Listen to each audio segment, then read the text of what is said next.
waa inaan wajigayga u muujiyo dadkayga iyagu ha sameeyaan waxa ay doonaan.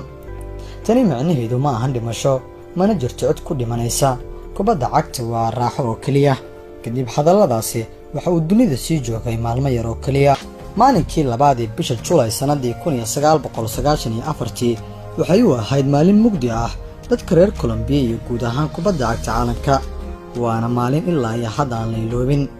dhacdadan ayaa taabanaysa xiddig kubadda cagta ah oo ka soo jeeda mid ka mid ah wadamada kubadda cagta lagu xushmeeyo, kaasoo la dilay laguna dhuftay wax ka badan 5 baalood oo xabad ah. kaasi waxa uu ahaa xiddig ka soo jeeda Colombia, kaas oo si aan ula kac ahayn isaga dhaliya gool kulan qayb ka ahaa koobkii adduunka ee sanadii 1994.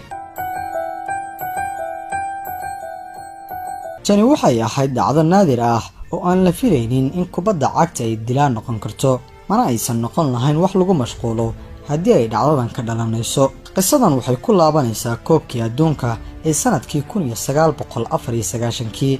Colombia kaliya caan kuma ahan dhacdooyinka halista ah ee dilalka la xiriira, halka kuwa daroogada ka ganacsada ay ka mid yihiin ragga ugu qanisan adduunka, waxaana ay ka taajireen daroogada nooca ugu halista badan ee malaayiinta lacaga laga sameeyo.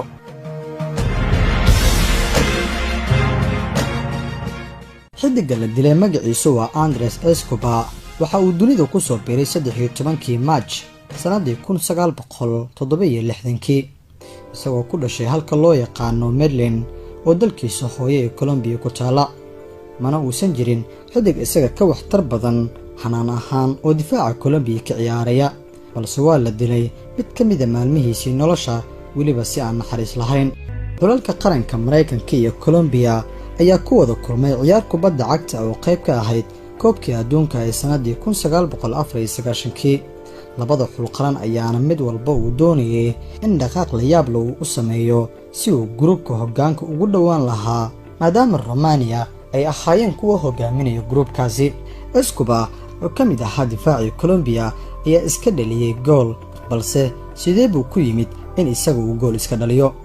Escobar wuxuu isku dayay in kubadda uu joojiyo kadib cross hoose oo la soo dhigay wajiga hore ee goolka Colombia, waxaana kubaddaasi soo tuuray ciyaaryahankii qadka dhexe ee Mareykanka xilligaasi John Hackis. si aan ula kac ahayn ayuu kubadda u dhex dhigay shabaqa xulkiisa Colombia, xilli goolhayahuna uu dhanka kala aaday si kubaddaasi uu qabto.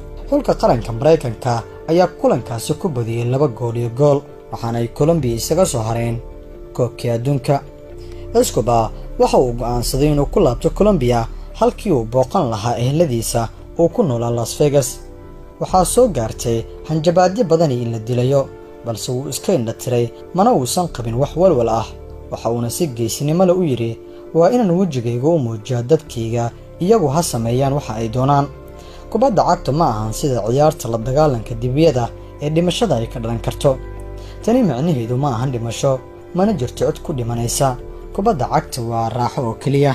kadib hadalladaasi waxa uu dunida sii joogay maalmo yar oo kaliya. fidnimadii 1 Luulyo sanadii 1994, 5 maalmood kadib markii Colombia laga ciribtiray koobkii adduunka ee sanadkaasi, Escobar iyo asxaabtiisa waxay aadeen baar ku yaalay deegaanka El Poblado ee magaalada Medellin oo ah halka uu ku dhashay. guud ahaan saaxiibadiisa ayaa halkaasi ka kala tegay, mid walbana waxa uu aaday goobtii uu doonayay. qiyaastii 9 saac oo habeenimo, Escobar waxa uu kali ku ahaa baakinka Elendio, waxaana isla markaasi u yimid 3 nin. kadibna waxay bilaabeen inay la doodaan isaga. sida la soo wariyo, 2 ka mid ah nimankii u yimid Escobar waxa ay ku hubaysnaayeen bastoolado. Escobar waxaa lagu dhuftay 6 xabadood, waxaana ay ahayd bastooladii xabadahaasi ay ka dhaceen nooca Caliber Pistol 38. waxaa la sheegay in dilaaga uu ku qiilinayo gool kadib toogasho kasta. Escobar ayaa loola cararay isbitaalka, halkaas uu ku dhintay 45 daqiiqo kadib.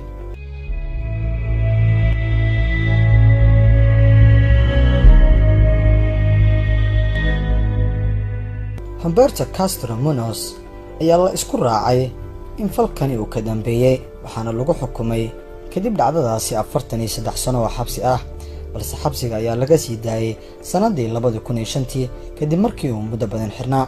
aaska Escobar waxaa ka qayb galay in ka badan 120,000 oo qof oo dadka reer Colombia ah. sanad walba dadku waxa ay maamuusan Escobar iyagoo sawirro keena garoomada kubadda cagta. bishii July sanadii 2002 magaalada Medellin waxay soo bandhigtay taalo lagu xuseeyo xasuustiisa.